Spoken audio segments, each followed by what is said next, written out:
जय श्री राम। शंखनाद में आपका स्वागत है। उमर अब्दुल्ला आजकल सचिवालय में तड़प रहे हैं, बेचैन हैं, तिलमिलाए हुए हैं। वो पिछले 1 महीने से मुख्यमंत्री तो हैं, सचिवालय में बैठते तो हैं, मुख्यमंत्री के साइन भी करते हैं, लेकिन उन्हें मुख्यमंत्री महसूस ही नहीं हो रहा है। उन्हें लग ही नहीं रहा है कि उन्हें कोई पद मिला है, क्योंकि मुख्यमंत्री के तौर पर जो वो आदेश देते हैं सचिवालय से निकलता है, राजभवन पर जाकर अटक जाता है और एलजी उस आदेश को वैसा का वैसा वापस लौटाकर उमर अब्दुल्ला के केबिन में फेंक देते हैं।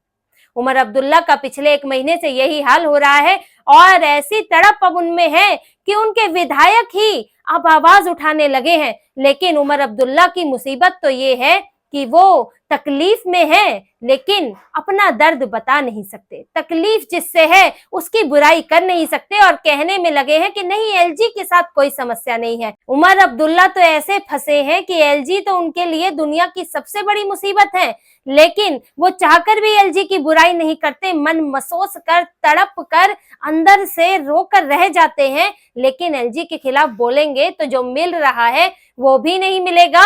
और जो कर पा रहे हैं, मीटिंगें कर पा रहे हैं, छोटे मोटे आदेश दे पा रहे हैं, जैसे कि इन्होंने अभी शैक्षणिक सत्र बदल दिया जम्मू कश्मीर में, जो कि अप्रैल मार्च के बीच में किया गया था, जैसा कि पूरे भारत में लागू है। इन्होंने इसे फिर से बदलते हुए अक्टूबर से नवंबर कर दिया। और इसके अलावा एक दरबार, इन्होंने जो दरबार का सिस्टम खत्म हो गया था कि वहां पे सेक्रेटेरिएट बदलता था, श्रीनगर और फिर जम्मू में जो है राजधानी बनती थी, वो रोक दिया गया था, इन्होंने फिर से चालू कर दिया। ये सब जो छोटे छोटे फैसले हैं, ये जो ले पा रहे हैं, फिर इस पे भी रोक लग जाएगी। और अगर वहां पर सस्पेंड ही हो गई सरकार तो फिर उमर अब्दुल्ला किस बात के मुख्यमंत्री रह जाएंगे। तो ये डर भी उनके अंदर है और एलजी से परेशानी भी जबरदस्त है और उनके विधायक भी अब उनके ऊपर सवाल उठा रहे हैं और उमर अब्दुल्ला किसी तरह से शांत करने में लगे हैं। जो हाल ही में जो इनके बीच में टकराव का मामला आया है, जिसमें उमर अब्दुल्ला जो है वो तिलमिला के रह गए लेकिन कुछ कर नहीं पाए और उनके प्रवक्ता अब सफाई दे रहे हैं, वो मामला है एडवोकेट जनरल का। डीसी रैना जो अभी तक एडवोकेट जनरल थे जम्मू कश्मीर में, और उनकी नियुक्ति हुई थी सत्यपाल मलिक के समय पर। जब पिछले एलजी सत्यपाल मलिक थे, उनके बयान और उनके बाद का उनका क्या रवैया रहा, ये किसी से कोई इस बात से अनजान नहीं है। तो उन्हीं के समय पर जो है डीसी रैना को एडवोकेट जनरल बनाया गया था। अब उनका कार्यकाल पूरा हुआ तो ऐसे में कैबिनेट ने, उमर अब्दुल्ला की कैबिनेट ने ये सलाह दी कि उन्हीं को आगे कंटिन्यू किया जाए, उन्हीं को ही एडवोकेट जनरल बनाए रखा जाए। अब कैबिनेट सलाह दे सकता है एलजी को और एलजी का ही अधिकार है उस पर फैसला ले ना ले। और उन्होंने कैबिनेट की जो सलाह होगी उसको मानना भी उनके लिए अनिवार्य नहीं है। तो उस पर एलजी मनोज सिन्हा ने यह फैसला लिया कि डीसी रैना को हटाया जाएगा और उनकी जगह नए एडवोकेट जनरल लाए जाएंगे। अब उमर अब्दुल्ला तो सोच रहे थे कि उनका कैबिनेट कोई सलाह देगा और एलजी उसे मान लेंगे और वो जो है उनको जो पसंद है वो उस अधिकारी को रख पाएंगे, लेकिन एलजी ने इनकार कर दिया कि तुम सलाह देते रहो, ये ठीक है, ये अधिकार तुमको मिल गया है, लेकिन फैसला तो मुझे ही लेना है। और जब आप यहाँ जम्मू कश्मीर के यूटी बनने के दिवस पर आप यहाँ नहीं आएंगे, आप एलजी से सहयोग नहीं करेंगे, तो आपकी सलाहें भी राजभवन के अंदर नहीं घुस पाएंगी। इससे पहले 2 सस्पेंशन के मामलों को लेकर भी उमर अब्दुल्ला को मुंह की खानी पड़ी थी एलजी ने, क्योंकि ट्रांसफर, पोस्टिंग, सस्पेंशन ये अधिकार उनके पास है।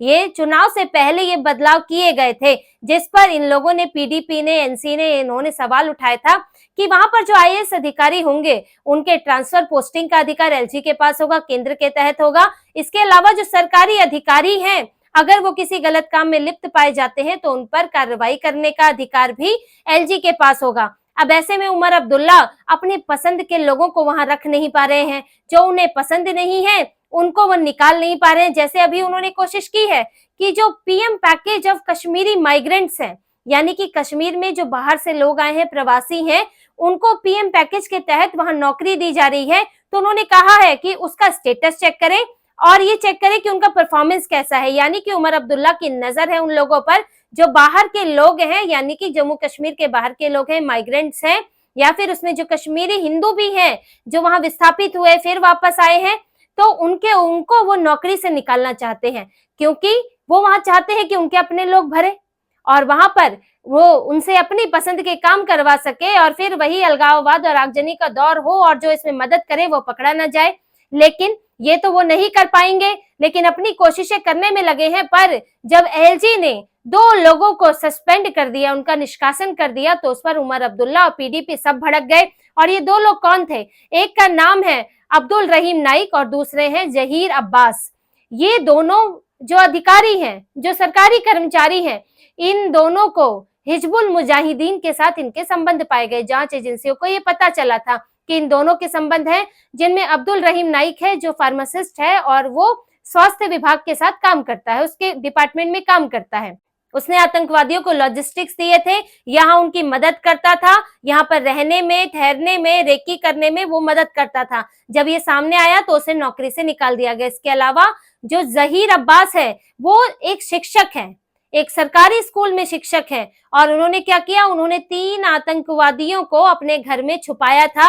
और जब ये बात सामने आई जांच के दौरान, जो हालिया हमले हुए हैं उसमें जब जांच की गई कि आखिर ये बाहर से आने वाले आतंकी यहाँ ठहरते किसके यहाँ है, उन्हें मदद कैसे मिलती है, तो उसमें इन लोगों का भी नाम सामने आया। और जब ये नाम सामने आया तो आतंकियों की जिसने मदद की वो भी आतंकी है। और जब इन 2 आतंकियों को नौकरी से निकाल दिया गया तो उसमें उमर अब्दुल्ला जो है भड़क उठे, पीडीपी भड़क उठी, किस तरह से एलजी कैसे नौकरी से निकाल सकते हैं। और इससे पहले भी 76 लोगों पर कार्रवाई की गई है और यही बदलाव हुआ है। देखिए 2019 के बाद, 2019 से पहले क्या होता था, जब ये यूटी नहीं था, जब 376 लागू था, तो इन्हीं के जैसे लोग भरे हुए थे और इन्हीं लोगों ने यहाँ पर ये लोग मदद करते थे, सरकारी सिस्टम में आतंकवादी घुसे हुए थे और इनको पूरा राज्य सरकार से सपोर्ट मिलता था। और इससे सेना को जो शांति स्थापित करने में मुश्किल होती थी, सेना के जवान मारे जाते थे, बार बार आतंकी हमले होते थे, पत्थरबाजी होती थी।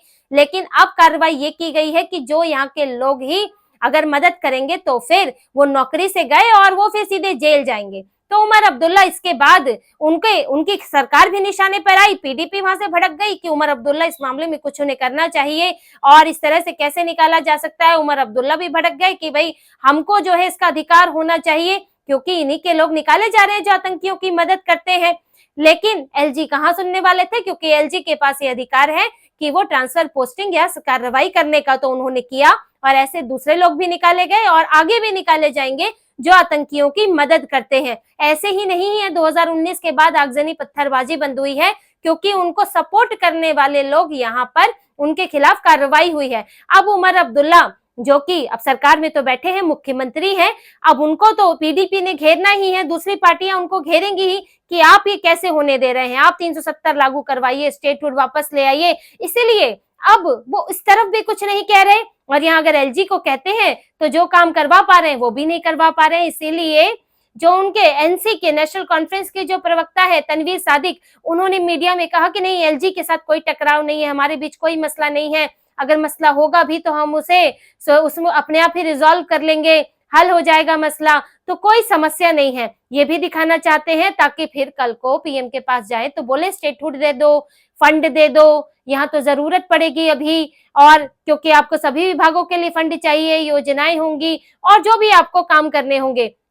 तो ऐसे ही बड़े फंसे हुए हैं, सचिवालय में ही वो परेशान रहते हैं, मुख्यमंत्री की कुर्सी पर बैठकर भी मुख्यमंत्री नहीं बन पा रहे हैं। और उमर अब्दुल्ला के ऊपर देखिए, इन्होंने वादे कर दिए थे जो इनसे पूरे नहीं हो रहे और इसके लिए ये केंद्र सरकार से आगे गिड़गिड़ा रहे हैं, बोल रहे हैं, जैसे कि कैदी को छुड़वाना, जो पॉलिटिकल प्रिजनर्स हैं। पॉलिटिकल प्रिजनर्स क्या है, जो कि यहाँ पर आतंकवाद को, अलगाववाद को बढ़ावा देते थे, वो लोग हैं और वो अब जेल में भरे गए हैं, तो उन्हें छुड़वाने की कोशिश करना। जो रिजर्वेशन दिया था यहाँ पर, जो गुज्जर बकरवाल को रिजर्वेशन दिया था, बढ़ाया गया था, उसको लेकर भी इन्होंने वादा किया था कि रिजर्वेशन का रिव्यू करेंगे, लेकिन अभी रिव्यू करेंगे, इन्होंने कमेटी बनाई है, लेकिन इनके लिए फैसला लेना मुश्किल है क्योंकि इन्हें गुज्जर बकरवाल ने भी वोट दिया है, अब आप वापस कैसे लोगे।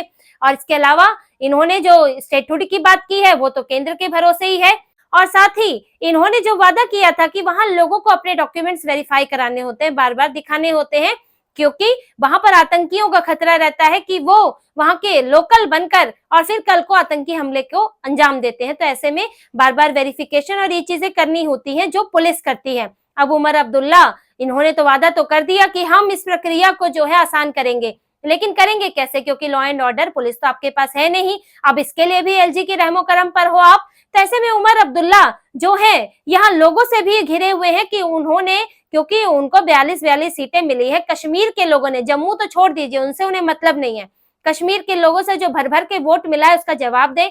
अब जब जवाब नहीं दे पा रहे हैं, कुछ कर नहीं पा रहे हैं, तो खुद को जो है कट्टर मुसलमान दिखाने में लगे हैं, मुसलमान का सबसे बड़ा हितैषी बता रहे हैं और इसीलिए रोहिंग्याओं का भी समर्थन कर रहे हैं। अभी यहाँ पर रोहिंग्याओं का मसला सामने आया है कि करीब 13,700 रोहिंग्या जो है वो जम्मू के इलाके में रहते हैं, जम्मू के पहाड़ी इलाकों में जगह बना ली है और इनकी आबादी जो है वहां पर 2006 से लेकर 2015 के बीच में 6,000 की आबादी बढ़ी है, यानी कि उससे पहले ये करीब 6-7 हजार थे और उस बीच में जो है 2 गुने हो गए। और रोहिंग्या जो है यहाँ पर अलग अलग अब इनकी बस्तियां बनी है, प्रशासन की इन पर नजर है, लेकिन ये किराए पे भी घर ले रहे हैं और इलीगल तरीके से डॉक्यूमेंट्स भी बना रहे हैं। अब जब चीजें सामने आई तो प्रशासन ने इनका बिजली पानी काट दिया और साथ ही उन लोगों पर भी कार्रवाई की जो इनको किराए पर मकान देते हैं और पुलिस को बिना वेरीफाई कराए, पुलिस को बिना जानकारी दिए चुपचाप इन्हें किराए पर घर दे रहे हैं। इसके बाद प्रशासन ने जो बिजली पानी काटी, इन लोगों की करीब 400 परिवार ऐसे हैं जिनकी बिजली पानी काट दी गई और इस पर जो है उमर अब्दुल्ला और उनके नेता भड़क गए। उनके जल मंत्री हैं अहमद राणा, उन्होंने कह दिया कि नहीं जी, जल तो दिया ही जाएगा, पानी दिया जाएगा, ह्यूमैनिटेरियन ग्राउंड पर दिया जाएगा, या तो केंद्र सरकार उन्हें यहाँ से निकाले, नहीं तो हम मानवीय आधार पर उनको पानी देंगे। और मैंने इसका निर्देश दे दिया और उमर अब्दुल्ला ने भी यही बोला कि हम रोहिंग्याओं के साथ इतना बुरा व्यवहार, अमानवीय व्यवहार, जानवरों जैसा व्यवहार नहीं कर सकते। अब आप ये बताइए कि अभी कुछ दिनों पहले आप पानी की समस्या को लेकर जो सिंधु जल संधि है उस पर विचार करने की बात कर रहे थे। आपको जम्मू कश्मीर में ही बिजली पानी की समस्या है, कमी हो रही है और आप उन लोगों को देना चाह रहे हैं जो कि बाहर से आए हैं, रोहिंग्या जो यहाँ के नागरिक नहीं है, क्योंकि वो लोग इसलिए करना चाहते हैं क्योंकि वो मुसलमान हैं और इनके लिए अपने मजहब से ऊपर कुछ नहीं है। ये किसी को भी यहाँ बसा लेंगे, भारत के संसाधनों को लूटेंगे, लूट खसोट मचाएंगे, क्योंकि सिर्फ वो मुसलमान है। यहाँ आबादी बढ़ानी है जम्मू के इलाके में जहाँ इस वक्त मेजॉरिटी में हिंदू है और इसके जरिए दिखाना चाहते हैं कि हम देखो कितने पक्के मुसलमान हैं, हम बाहरी मुसलमान को भी, इस देश के बाहर के मुसलमान का भी साथ देने के लिए तैयार हैं, भले ही वो भारत की सुरक्षा के लिए खतरा हो, भले ही वो भारतीय संसाधनों पर बोझ हो। तो ये दिखाने की कोशिश कर रहे हैं, लेकिन इनको ये पता है कि भले ही ये दिखाएं, होने वाला कुछ नहीं है, क्योंकि बिजली पानी काटने का आदेश जो है एलजी का है और एलजी का आदेश को ये लोग पलट नहीं सकते। ये इनके एडमिनिस्ट्रेशन इनके हाथ में नहीं है और ये आदेश उन्होंने दिया है और अगर ये पलटेंगे भी तो एलजी उस पर रोक लगा देंगे। और यहाँ तक कि केंद्र सरकार आने वाले समय में जल्द ही मुख्यमंत्री और वहां पर एलजी की शक्तियों का स्पष्ट बंटवारा करने वाली है। अभी जो वहां पर थोड़ी सी धूमिल है लाइन, उसके आधार पर ये लोग कुछ फायदा भी उठा लेते हैं, लेकिन अब जो है जो जल्द ही जो जम्मू कश्मीर रीऑर्गेनाइजेशन एक्ट है उसके तहत ये तय किया जाएगा मुख्यमंत्री, उनकी कैबिनेट की क्या शक्तियां होंगी, एलजी के पास क्या शक्तियां होंगी। फिर से ये रिव्यू हो रहा है और इस पर इन्हें शक्तियां दी जाएंगी, उसके बाद अपने दायरे से निकलना इनके लिए और मुश्किल होगा। और ये तो तय है केंद्र सरकार वही फैसला लेगी जो कि जम्मू कश्मीर के पक्ष में हो। और ये लोग जो अलगाववादी हैं, मौका परस्त हैं, पाकिस्तान परस्त हैं, इन लोगों को केंद्र सरकार से कोई ताकत नहीं मिलने वाली है। उमर अब्दुल्ला जो है इन्हीं छोटी मोटी शक्तियों और कहने के मुख्यमंत्री बनकर रह जाएंगे 6 साल में और इसी तरह सेक्रेटेरिएट में बैठकर छटपटाते रहेंगे। तो इसी तरह की और खबरें और विश्लेषण आपके लिए लाते रहेंगे। हमसे जुड़े रहिए, सब्सक्राइब कीजिए, कमेंट कीजिए। बहुत बहुत धन्यवाद। जय श्री राम।